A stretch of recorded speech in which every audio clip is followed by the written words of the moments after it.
یا قوم اعبدوا اللہ ما لکم من الہ غیرہ، اے میری قوم کے لوگو اللہ کی عبادت کرو، تمہارا کوئی معبود اس کے سوا نہیں ہے۔ حضرت نوح کی دعوت بھی یہی تھی، حضرت ہود کی بھی یہی تھی، حضرت صالح کی بھی یہی تھی، حضرت شعیب کی بھی یہی تھی۔ بس فرق کیا ہے کہ پہلے رسول آتے تھے اپنی اپنی قوموں کی طرف صرف، لہذا آپ کو ان رسولوں کے ضمن میں ملے گا یا قوم اعبدوا اللہ ما لکم من الہ غیرہ، اے میری قوم کے لوگوں اللہ کی عبادت کرو، اللہ کی بندگی کرو، اللہ کی پرستش کرو، اسی کو اپنا محبوب اصلی بناؤ اور اس کے ہر حکم کی اطاعت کرو۔ یا قوم اعبدوا اللہ ما لکم من الہ غیرہ۔ نبی اکرم صلی اللہ علیہ وسلم پر آ کر، کیونکہ آپ کی بعثت ہے پوری نوع انسانی کے لیے، تو اب یا قومے کا لفظ نہیں رہا، یا ایھا الناس، اے لوگو، اے بنی نوع انسان۔ یا ایھا الناس اعبدوا ربکم الذی خلقکم والذین من قبلکم لعلکم تتقون، اے لوگو عبادت کرو، بندگی کرو، پرستش کرو اپنے اس رب کی جس نے تمہیں بھی پیدا کیا اور جو تم سے پہلے تھے ان کو بھی پیدا کیا تاکہ تم بچ سکو۔ یہ کیوں کہا دوہرا کر تم سے پہلوں کو بھی پیدا کیا؟ اس لیے کہ اکثر و بیشتر گمراہ لوگ مشرکین کیا کہتے تھے اپنے رسولوں سے کہ ہم تو بس جی اپنے آباء و اجداد کے رستے پر چلیں گے، ما وجدنا علیہ آباءنا، جس طریقے پر، جس طرز عمل پر ہم نے اپنے آباء و اجداد کو پایا ہے ہم نے اسی پر چلنا ہے۔ تو واضح کر دیا تم بھی مخلوق ہو، وہ بھی مخلوق تھے، تم بھی انسان ہو، وہ بھی انسان تھے، تم سے بھی غلطی ہو سکتی ہے، ان سے بھی ہو سکتی تھی، لہذا یہ اصول نہیں ہے کہ جو بھی آباء و اجداد کی ریتیں ہیں، رسمیں ہیں، طریقے ہیں اور جو ان کے عقیدے ہیں انہی کو آپ لے کر چلے، بلکہ آپ تو تلاش کریں صحیح عقیدہ کیا ہے، صحیح زندگی گزارنے کا طریقہ کیا ہے، اس کو اختیار کریں۔ یا ایھا الناس اعبدوا ربکم الذی خلقکم والذین من قبلکم لعلکم تتقون، تاکہ تم بچ جاؤ جہنم کی آگ سے۔ یہ جو میں نے بتایا کہ اطاعت کلی، ہمہ تن، ہمہ وقت، ہمہ وجوہ، جزوی اطاعت نہیں، بس یہ ذرا نوٹ آف کوشن ہے۔ اگر ہم اللہ کا ایک حکم مانیں گے ایک نہیں مانیں گے، یہ جزوی اطاعت ہے، یہ اللہ کو قبول نہیں ہے۔ اللہ کی طرف سے تو یوں سمجھیے کہ پیکج ڈیل ہے، ٹیک اٹ اور لیو اٹ، لینا ہے تو پورا لو ورنہ دفع ہو جاؤ، اللہ کو تمہاری ضرورت نہیں ہے، تمہیں اللہ کی ضرورت ہے۔ یا ایھا الذین آمنوا ادخلوا فی السلم کافہ، اے ایمان والو اسلام میں داخل ہونا تو پورے کے پورے ہو، ادھورے نہیں۔ اور سورہ بقرہ کی آیت نمبر 85 کے اندر تو جو وعید آئی ہے، افتؤمنون ببعض الکتاب وتکفرون ببعض، کیا تم ہماری کتاب، ہماری شریعت کے کچھ حصے کو مانتے ہو اور کچھ کو رد کرتے ہو؟ فما جزاء من یفعل ذلک منکم، تو جو کوئی بھی تم میں سے یہ روش اختیار کریں گے ان کی کوئی سزا اس کے سوا نہیں ہے، کان کھول کر سنیے، ان کی کوئی سزا اس کے سوا نہیں ہے کہ دنیا میں ذلیل و خوار کر دیے جائیں اور قیامت کے دن یردون الی اشد العذاب، شدید ترین عذاب میں جھونک دیے جائیں۔ وما اللہ بغافل عما تعملون، اللہ غافل نہیں ہے، بے خبر نہیں ہے، لا علم نہیں ہے اس سے کہ جو تم کر رہے ہو۔ تم اپنی داڑھیوں کے طول سے اللہ کو دھوکہ نہیں دے سکتے،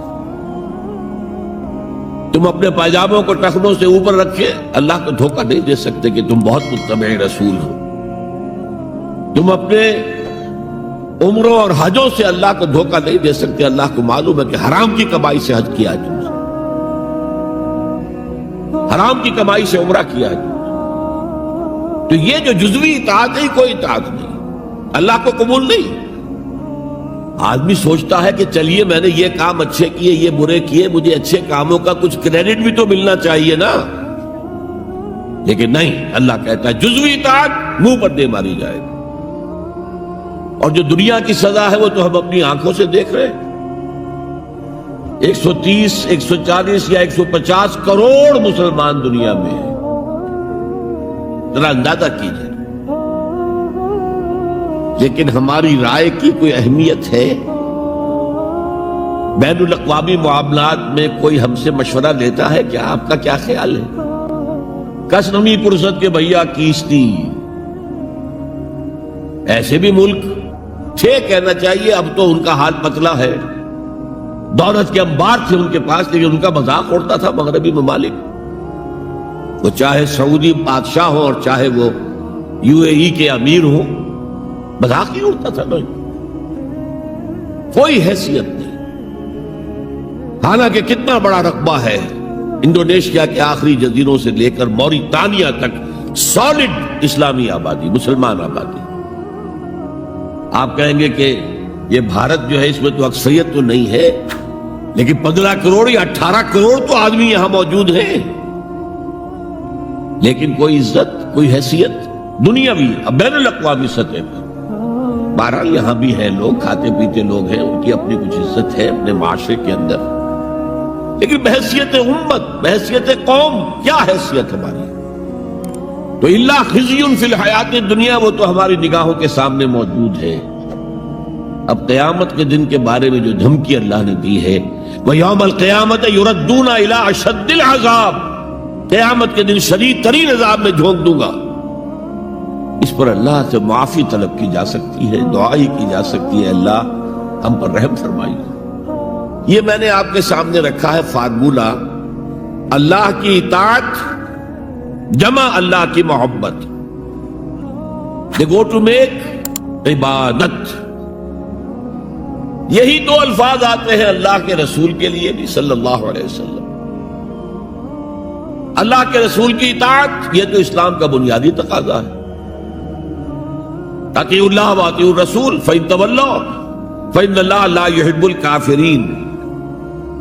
اطاعت کرو اللہ کی، اطاعت کرو رسول کی، پھر اگر یہ منہ موڑ لیں تو اللہ کو ایسے کافر بالکل پسند نہیں، تو کفر کا فتویٰ ہو رہا ہے۔ لیکن اللہ کے رسول کی اطاعت کے ساتھ محبت کو جمع کیجئے۔ میں نے ابھی آپ کو حدیث سنائی ہے، حضور نے فرمایا لا یؤمن احدکم حتی اکون احب الیہ من والدہ وولدہ والناس اجمعین۔ تم میں سے کوئی شخص مومن ہو ہی نہیں سکتا جب تک کہ میں اسے محبوب تر نہ ہو جاؤں، اپنے باپ سے، اپنے بیٹے سے اور تمام انسانوں سے۔ تو اللہ کے رسول کی اطاعت جمع اس کی محبت۔ اس محبت کے ضمن میں ایک واقعہ یاد آیا جس سے اندازہ ہوگا کہ کس قدر اپنائیت تھی، کتنا قرب تھا حضور کے اور حضرت عمر فاروق رضی اللہ تعالیٰ عنہ کے مابین۔ ایک مرتبہ حضور دریافت کرتے ہیں حضرت عمر سے، عمر تمہیں مجھ سے کتنی محبت ہے؟ اب آپ سوچئے، ذرا سا بھی مغایرت کا باریک سا پردہ بھی اگر کہیں ہو تو کیا یہ سوال کیا جا سکتا ہے؟ تو انتہائی قریبی شخص سے ہی کیا جائے گا، تمہیں مجھ سے کتنی محبت ہے؟ عرض کیا آپ مجھے دنیا کے ہر انسان سے بڑھ کر عزیز ہیں۔ فرمایا اور اپنی جان سے؟ اب ذرا سا توقف کیا حضرت عمر نے، الان ہاں اب میں یہ بھی کہتا ہوں کہ آپ مجھے میری جان سے زیادہ عزیز ہیں۔ تو حضور نے فرمایا اب آئے ہو مقام مطلوب پر۔ تو رسول کی اطاعت جمع محبت، اس کا نام ہے اتباع، پیروی کرنا۔ فرق کیا ہے؟ اطاعت کی جاتی ہے حکم کی، اور پیروی کی جاتی کسی کے نقش قدم کی، چاہے اس نے حکم دیا ہو چاہے نہ دیا ہو، جو وہ کرتا ہو کرنا، یہ ہے اتباع۔ یہ اطاعت سے بہت بلند شے ہو گئی۔ مثال کے طور پر یہ چھوٹی چھوٹی مثالیں، اصل اتباع کیا ہے وہ میں بعد میں عرض کروں گا۔ کوئی ایک صحابی بدو باہر سے آئے، ایک ہی دفعہ حضور کو دیکھا، حضور اس وقت اس حالت میں تھے کہ آپ کے بٹن جو ہے کھلے ہوئے تھے گریبان کے، انہوں نے پھر ساری عمر اپنے گریبان کے بٹن نہیں لگائے۔ میں نے اللہ کے رسول کو اس حال میں دیکھا ہے، میں تو ان کی پیروی کروں گا، حضور نے کوئی حکم تو نہیں دیا تھا۔ تو یہ جو محبت، شدید محبت کے تحت جو بات آئے گی، اس کا نام اتباع ہے، اور اس اتباع کا مقام کیا ہے وہ آیت میں سنا چکا ہوں آپ کو. قل ان کنتم تحبون اللہ فاتبعونی یحببکم اللہ. اے نبی ان سے کہہ دیجئے اگر تم اللہ سے محبت کرتے ہو تو میرا اتباع کرو، میرے نقش قدم پر چلو، میری پیروی کرو. اللہ تم سے محبت کرے گا، تم اللہ کے محب نہیں محبوب بن جاؤ گے. اور اگر کہیں کوئی لغزش ہو گئی، کوئی خطا ہو گئی، کہیں جذبات کی رو میں بہہ کر کوئی گناہ کر بیٹھے تو اللہ معاف فرما دے گا. اللہ بڑا غفور ہے، اللہ بڑا رحیم ہے. مطلب یہ کہ راستہ تم نے یہ طے کر لیا ہو کہ چلنا مجھے محمد کے پیچھے ہے صلی اللہ علیہ وسلم. اب چلتے چلتے کبھی پاؤں پھسل گیا، کہیں گر گئے، کوئی بات نہیں، اٹھو فوراً، توبہ کرو اور آگے بڑھو. تو خطا اگر ہو بھی جائے گی، کہیں لغزش ہو جائے، کہیں چلتے چلتے پاؤں پھسل جائے کیچڑ میں، یا کوئی کیلے کا چھلکا آ گیا پاؤں تلے، گر گئے، کوئی حرج نہیں، اٹھو دوبارہ. لیکن نقش قدم جو ہے محمد کا صلی اللہ علیہ وسلم، اس پر چلنا. یہ اس اتباع کا ذکر آیا ہے سورہ اعراف کی ان آیات میں. آپ کو معلوم ہے کہ حضرت موسیٰ علیہ السلام کو جب تورات پر طلب کیا گیا کوہ طور پر تورات دینے کے لیے، تو پہلے 30 دن کے لیے بلایا تھا، پھر 10 دن کا اور اضافہ کر دیا گیا، 40 دن ہو گئے. فَتَمَّتْ مِيقَاتُ رَبِّكَ 40 لَيْلَةً. اس اثنا میں پیچھے فتنے میں مبتلا ہو گئے بنی اسرائیل. سامری اس نے ایک ڈھونگ رچایا اور ایک بچڑا جو ہے وہ سونے چاندی کا بنایا ہوا بچڑا ڈھال کر کھڑا کر دیا. اس میں سے کوئی تھوڑی سی آواز بھی نکلتی تھی، کوئی ایسی ہے کہ ہوا گزرتی تھی تو آواز سے آتی تھی. کہا یہ ہے تمہارا الہ. یہ تو موسیٰ تو بھول گیا کہاں گیا ہے، کوہ طور کے اوپر کس خدا سے ملنے گیا ہے، خدا تو یہ.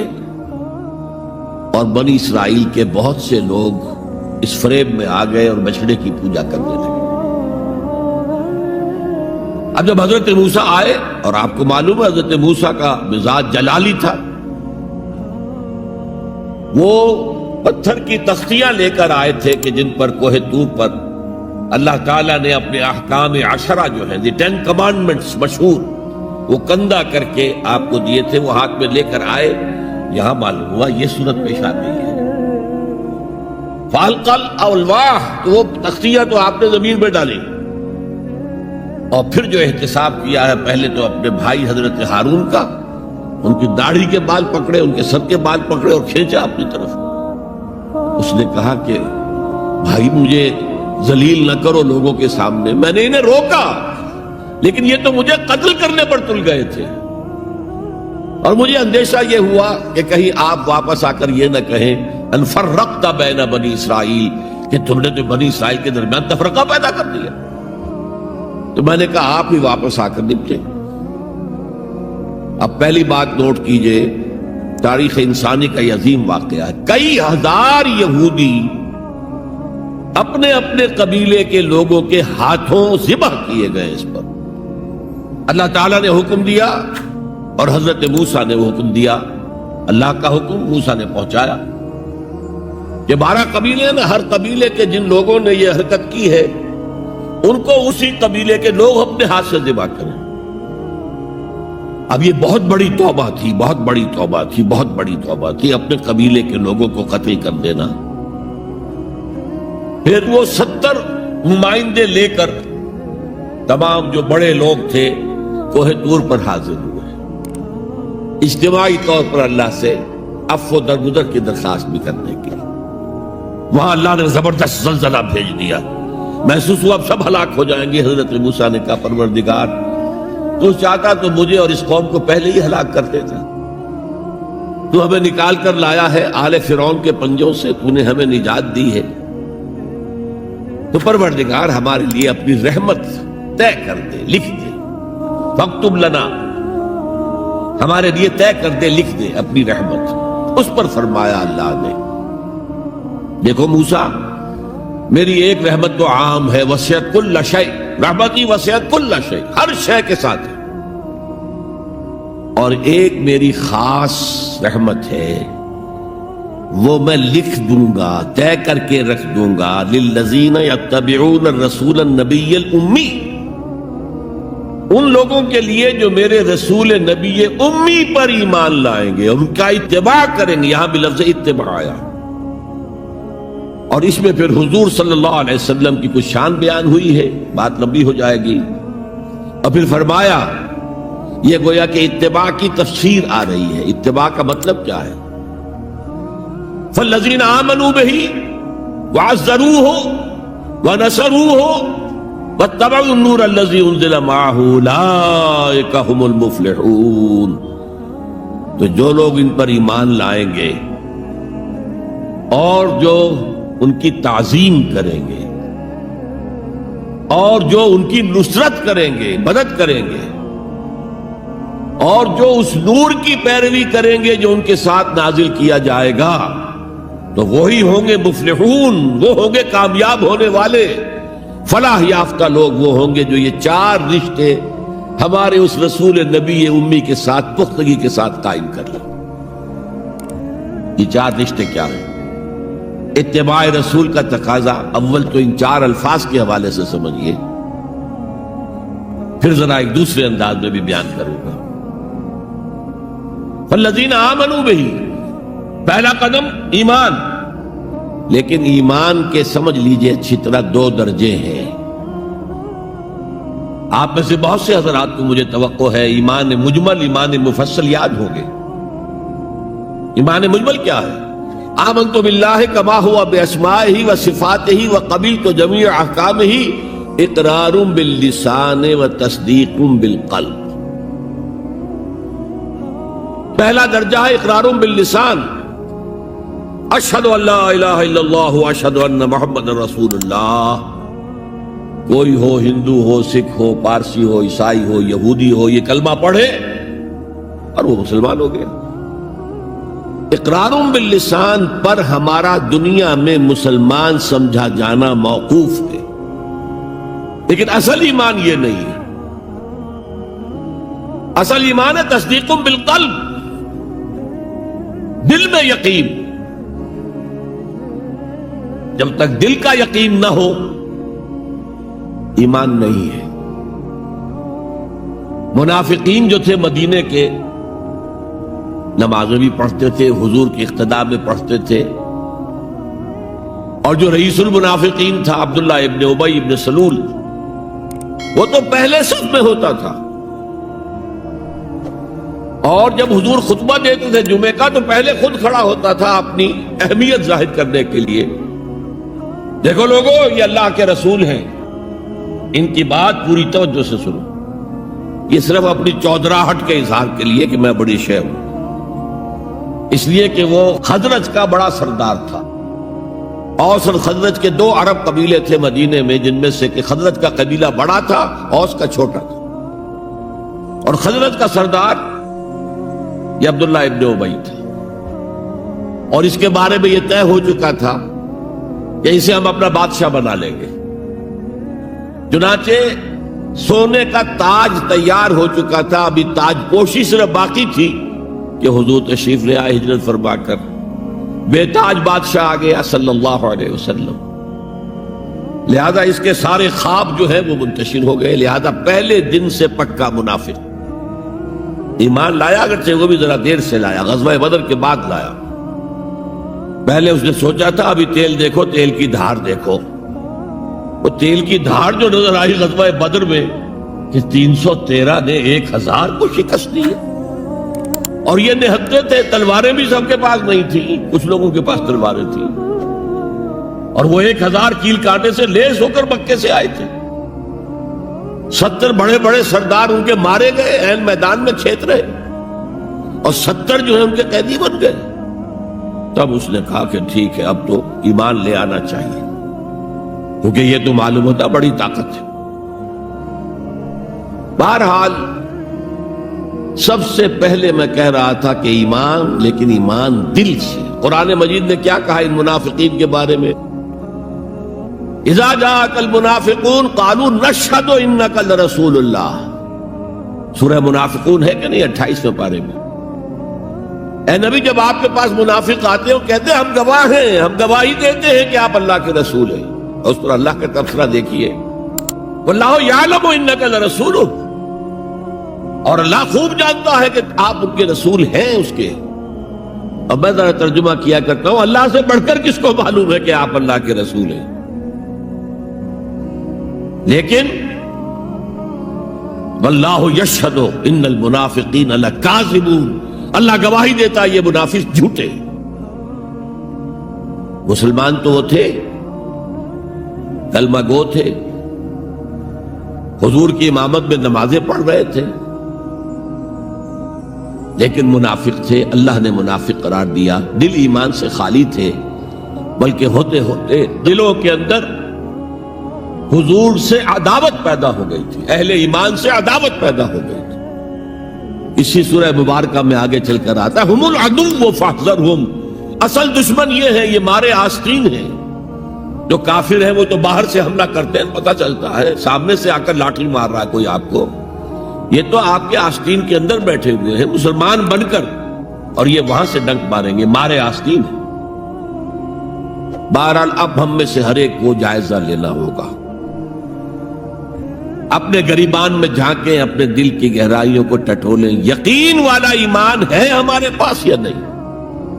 یہ یقین والے ایمان کا میں اگر آپ کو انگریزی میں ترجمہ کر کے بتاؤں تو شاید آپ زیادہ بہتر سمجھیں۔ Personal conviction, it's a racial creed. ہم ایک نسل ہے، اپنے والدین سے ہم نے کچھ چیزیں سیکھی ہیں، والدین اس میں بلیو کرتے تھے، اللہ، رسول، قرآن، کتاب، جنت، دوزخ، قیامت، ہم بھی مانتے ہیں، بس اٹس اے ریشیل کریڈ۔ یہ تو ایک نسلی عقیدہ ہے۔ اصل شے جو ضروری ہے پرسنل کنوکشن، اپنا یقین، ذاتی یقین۔ تو سب سے پہلے تو اللہ کے رسول صلی اللہ علیہ وسلم کی رسالت پر یقین۔ اور میں نے آپ کو حدیث سنائی تھی ابھی، لا یؤمن احدکم حتی یکون ہواہ تبعا لما جئت بہ،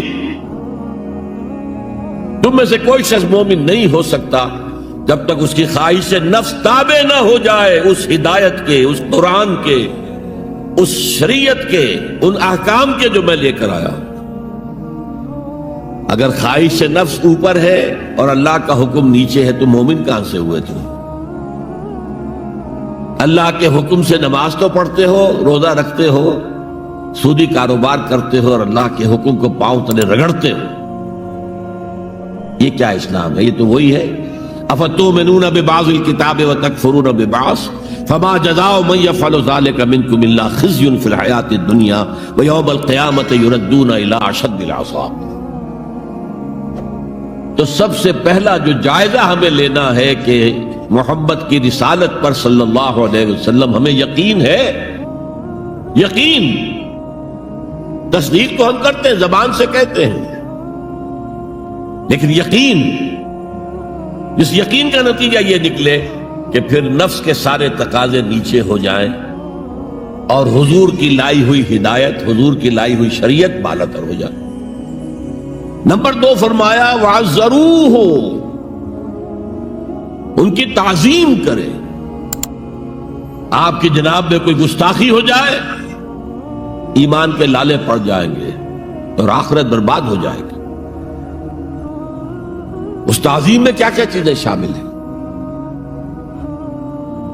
دیکھیے سورہ حجرات میں ابتدائی حصے میں تفصیل سے کہا گیا یا ایھا الذین آمنوا لا ترفعوا اصواتکم فوق صوت النبی ولا تجہروا له بالقول کجہر بعضکم لبعض ان تحبط اعمالکم وانتم لا تشعرون۔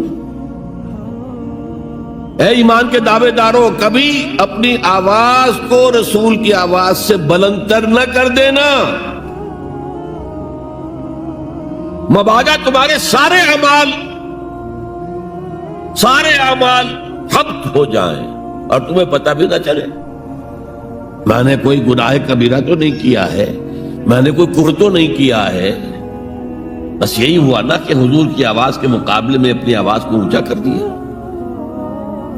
لا ترفعوا اصواتکم فوق صوت النبی ولا تجہروا له بالقول کجہر بعضکم لبعض.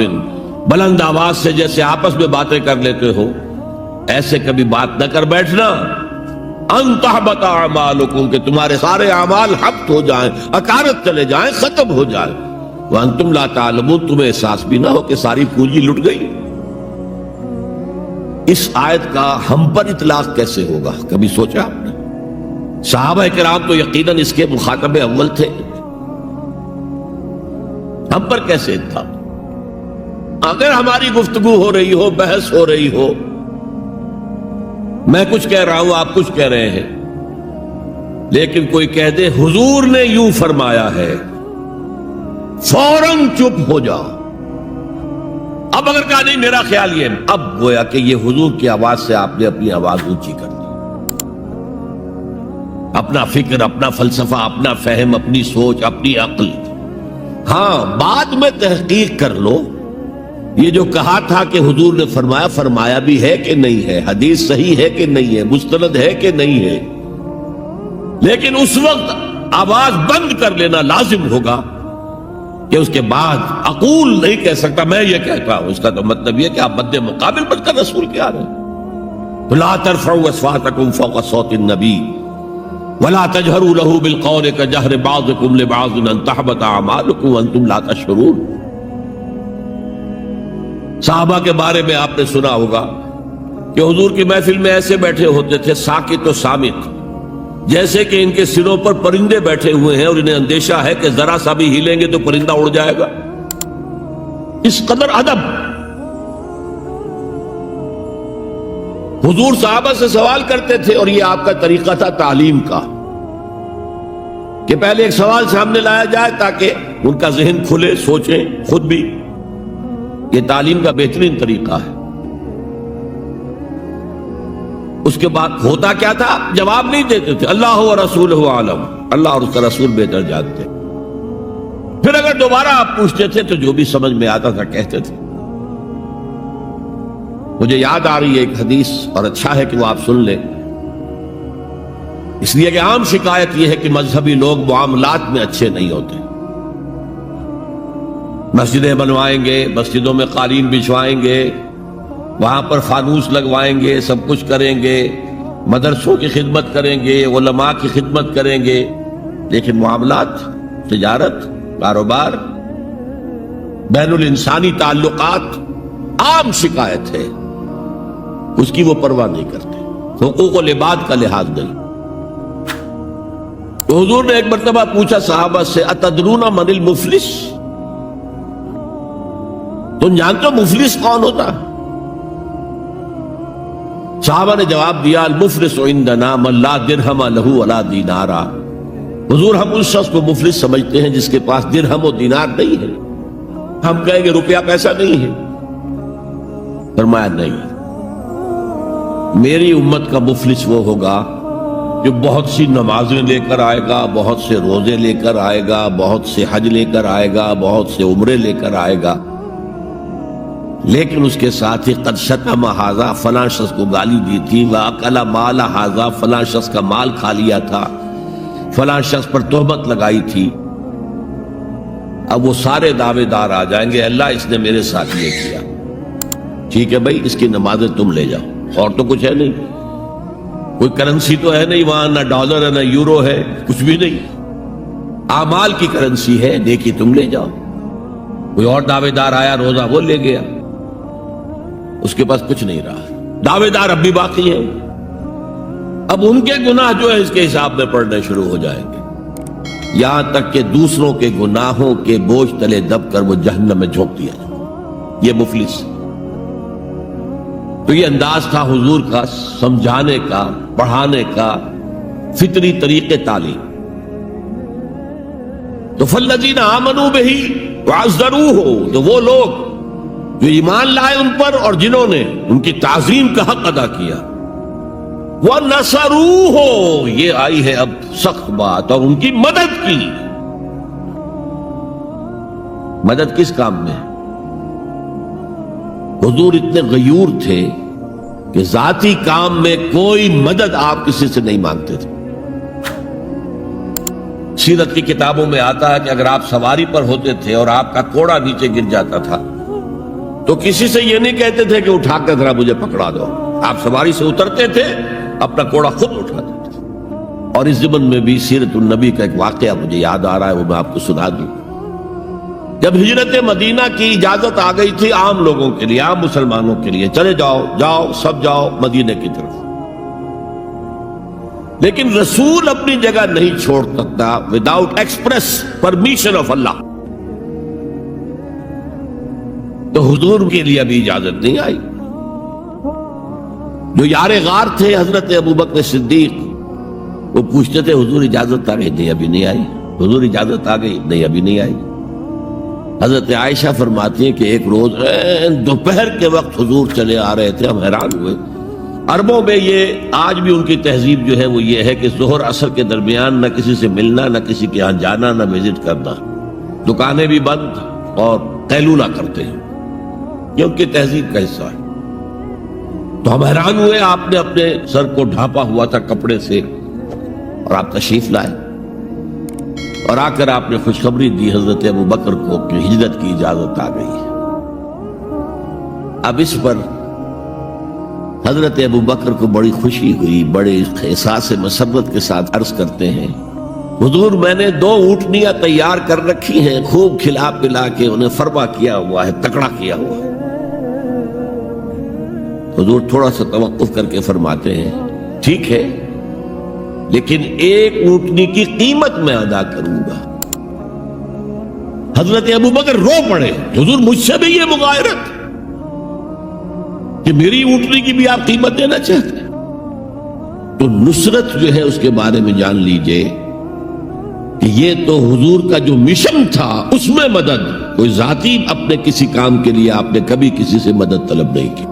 جو مشن اللہ نے ڈال دیا تھا کندھے پر، هو الذي ارسل رسوله بالهدى ودين الحق ليظهره على الدين كله ولو كره المشركون۔ وہی تو ہے اللہ جس نے بھیجا ہے اپنے رسول محمد کو صلی اللہ علیہ وسلم الہدا دے کر، قرآن حکیم دے کر اور دین حق دے کر۔ صرف قرآن نہیں، دین حق۔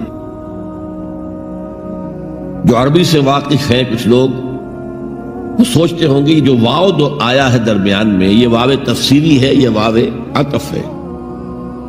اگر یہ واو عطف ہے تو مغایرت ہو جائے گی، الہدا کچھ اور ہے، دین حق کچھ اور ہے، مغایرت لازم ہے معطوف اور معطوف علیہ کے اندر۔ وہ مغایرت کیا ہے؟ صرف قرآن پر کوئی نظام نہیں بن سکتا، نظام بنتا ہے جب قرآن پر سنت رسول کا اضافہ کیا جائے۔ لہذا دین حق صرف قرآن نہیں ہے، قرآن وما سنت رسول صلی اللہ علیہ وسلم اب نظام بنتا ہے۔ جیسے قرآن میں کتنی دفعہ کہا اقیموا الصلاۃ اقیموا الصلاۃ اقیموا الصلاۃ الذین یقیمون الصلاۃ، کتنی مرتبہ۔ لیکن کیا نماز کا کوئی نظام بن سکتا ہے قرآن کی بنیاد پر؟ کیا یہ نماز کے 5 اوقات معین ہو سکتے ہیں یقین کے ساتھ؟ اشارات تو ہیں، لیکن یہ کہ کیا یقین کے ساتھ 5 کا یہ معاملہ؟ یہ تو معلوم ہے کہ قیام بھی ہے، رکوع بھی ہے، سجود بھی ہے، ترتیب کیا ہے؟ یہ کسی قرآن مجید کی آیت سے ثابت ہوگا؟ پھر ہر رکعت میں رکوع 1 ہے، سجدے 2 ہیں، کیوں؟ یا تو سجدہ بھی ہو یا رکوع بھی 2 ہو، لاکھ اختلاف ہو جاتے۔ یہ جو 1450 برس ہو گئے، کہیں پریڈ ٹوٹتی ہے؟ اگر یہ ہوتا کسی کے نزدیک رکوع بھی 2 ہے تو ایک رکوع کے بعد دوسرا رکوع کرتا، باقی لوگ گئے ہوتے سجدے کے اندر، ٹوٹ گئی نا پریڈ۔ اور کسی کی رائے یہ ہوتی کہ سجدہ بھی ایک ہی ہے تو وہ ایک سجدہ کر کے کھڑا ہو جاتا، دوسرے ابھی دوسرا سجدہ کر رہے ہیں، تو وہ کہہ سکتا تھا کہ یہ ناداں گر گئے سجدے میں جب وقت قیام آیا، اب تو وقت قیام آ چکا تھا۔ ہے ایسا اختلاف کوئی؟ سن 62 میں پہلی مرتبہ جب حج پر گیا ہوں تو سب سے بڑا تاثر میرا یہی تھا کہ 1400 برس ہو گئے ہیں اور امت کتنے وسیع علاقے میں پھیلی ہے. ہر نسل کے لوگ اس میں آئے ہیں, ہر رنگ کے لوگ آئے ہیں, ہر جغرافیائی پس منظر کے لوگ آئے ہیں, ہر تاریخی پس منظر کے لوگ آئے ہیں. لیکن یہ نماز میں تو کوئی فرق نہیں, نماز ٹوٹتی نہیں کہیں. پریڈ, ایک پریڈ چل رہی ہے. تو نماز کا بھی نظام سنت کے بغیر نہیں بنتا. تو نظام زندگی, مکمل نظام زندگی, وہ قرآن پر سنت کے اضافے سے وجود میں آئے گا. اس لیے قرآن کو علیحدہ کہا اور دین الحق کو علیحدہ کیا. اور دین الحق کسے کہتے ہیں؟ دیکھیے, دین کے بنیادی معنی ہیں جزا و سزا, مالک یوم الدین. ہم پڑھتے ہیں کہ نہیں؟ ارأیت الذی یکذب بالدین, تم نے دیکھا اس شخص کو جو جزا و سزا کا منکر ہے. اب یہ جزا و سزا یقیناً کسی قانون کے تحت ہوتا ہے, اور قانون کا ساتھ تصور ہے قانون بنانے والا کون ہے. اگر آپ کو ہماری ویڈیو اچھی لگی ہو تو ہمارے چینل کو سبسکرائب ضرور کریں. ڈاکٹر اسرار احمد رحمۃ اللہ علیہ کی وفات کے لیے سورہ فاتحہ پڑھ کر کامنٹ میں آمین لکھیں. شکریہ.